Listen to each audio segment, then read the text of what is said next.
Good day, ladies and gentlemen. I'm your host, Itzel Riva, and today we're here with the poet of democracy, the one and only Walt Whitman.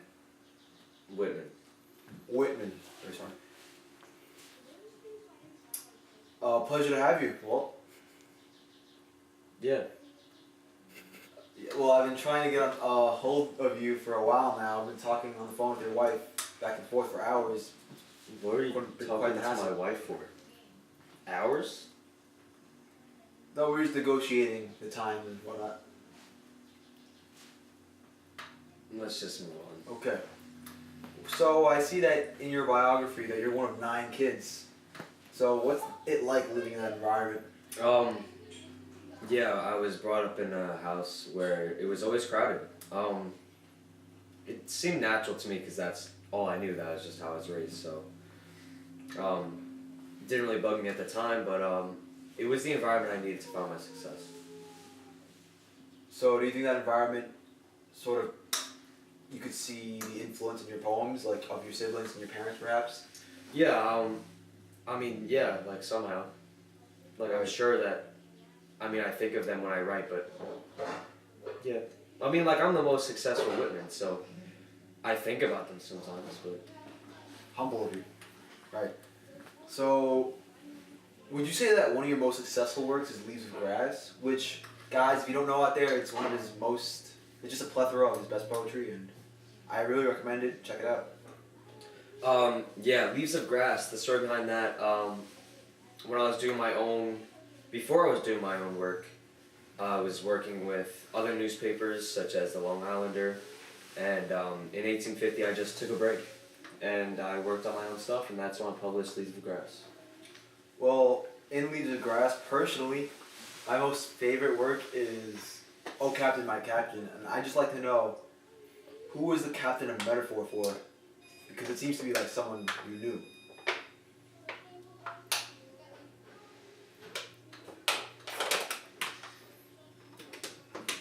I'm sorry, can you repeat that? No, I was just asking, who was the captain in Oh Captain, My Captain? Like, are they supposed to symbolize someone? Oh yeah, so that is a symbolism. So basically the captain was supposed to be Abraham Lincoln, and if you kind of think about it, the captain who died was like Abraham Lincoln when he was assassinated, and the crew members would be the rest of the population of the United States. So when their captain dies, it was kind of like a loss of leadership, and they didn't know really who to turn to, and they were kind of mourning the loss. So do you think if I were to look back at the poem right now, I'd find pieces of Abraham Lincoln and sort of connections there? I mean, yeah, because I just told you. Right. Makes sense. Well, referring to the poem again, I found it interesting how you sort of changed up your style there and used more sort of like a traditional rhythm of poetry. What was that about? If I'm gonna be honest, I didn't really like "Oh Captain, My Captain" when I wrote it. It was different, but it really wasn't my style. I'm more into like free verse and stuff, but I feel like people liked it and they enjoyed it, and it's your favorite. It's not saying much, but it kind of, it's like what you would go through when you're mourning something, and I guess that's what people make connections to. Well, we're actually about to show you a cinematic work done by, it's inspired by your work, Captain. Oh Captain, My Captain. Oh really? Yes. Should be great.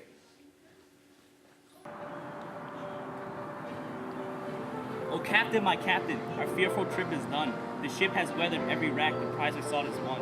The port is near, the bells I hear, the people all exulting, while follow eyes the steady keel, the vessel grim and daring. But oh heart, heart, heart, oh the bleeding drops of red, where on the deck my captain lies, fallen, cold and dead.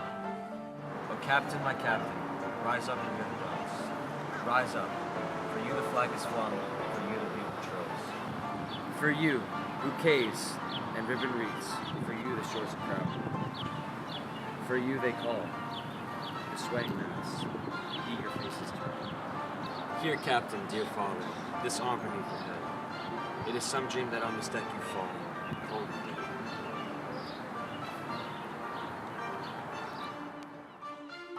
My captain does not answer.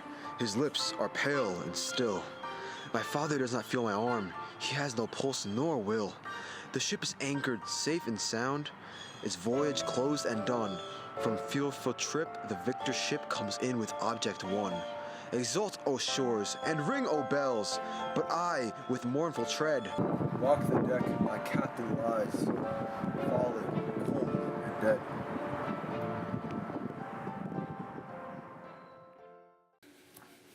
That was awesome. Well, I'm glad you enjoyed it. Actually, I gotta go piddle.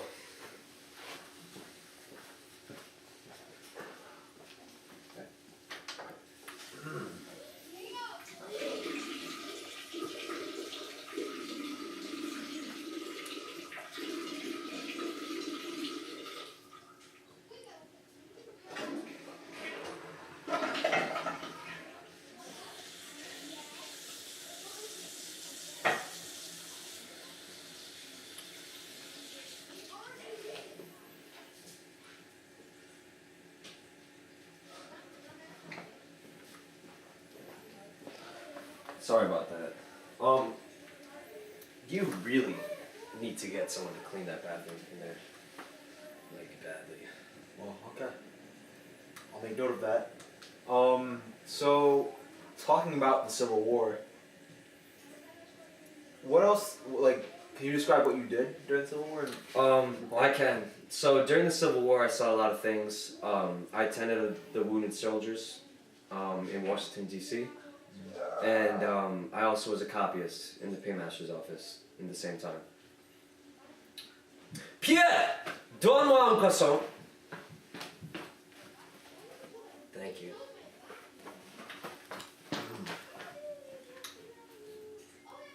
Pierre, is Yes? this did you eat a bite of this? No. Looks good to me, sir. So, how would you say that your time in the military inspired your arts?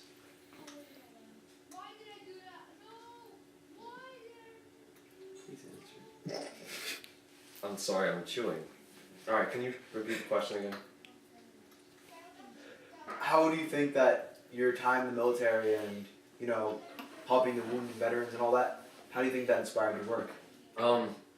Well, when I was helping, and I was kind of like seeing firsthand the war and what it was about, and you kind of get a sense of really like the thought process behind it. And then when you kind of experience something like that, it just changed the way you think. And then I like to just write about that, and I like to write about what I have witnessed and what I think about. So, Walt, you are considered the poet of democracy. So I'd just like to know, and you don't have to be too specific here, but in general, what are your political views? Well, along with the Civil War, I witnessed the auction of slaves, and then after seeing that, it was kind of heartbreaking. And I like to celebrate human dignity. And I mean, I guess you could call me a liberal thinker, but I believe in just equal rights for everybody, and I like to look up to people like Thomas Paine, who wrote Common Sense for the Revolution. I like that. Pierre, how are we doing on time? We got a minute left, sir. Your accent is horrible. Sorry, I was just trying to say his name right. He's been nagging me about it for a while now. So, yeah, going back to democracy, you clearly believe in just equal rights for everyone, and so would you say you're liberal? Yeah.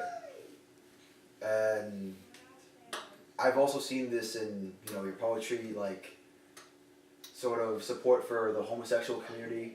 Yeah, that's true. immigrants. I mean, everyone Blacks. deserves equal rights. I mean, there's no reason why I should persecute someone just for what they believe or who they are. Everyone is who they are, and we should respect that. And you clearly see the beauty in human nature and the correlation with human nature. All right, well, Walt, it's been nice having you. Feel free to come back whenever. Insane. Yeah. Well, okay, well, if you'd like to come back some other time and talk again, it'd be great.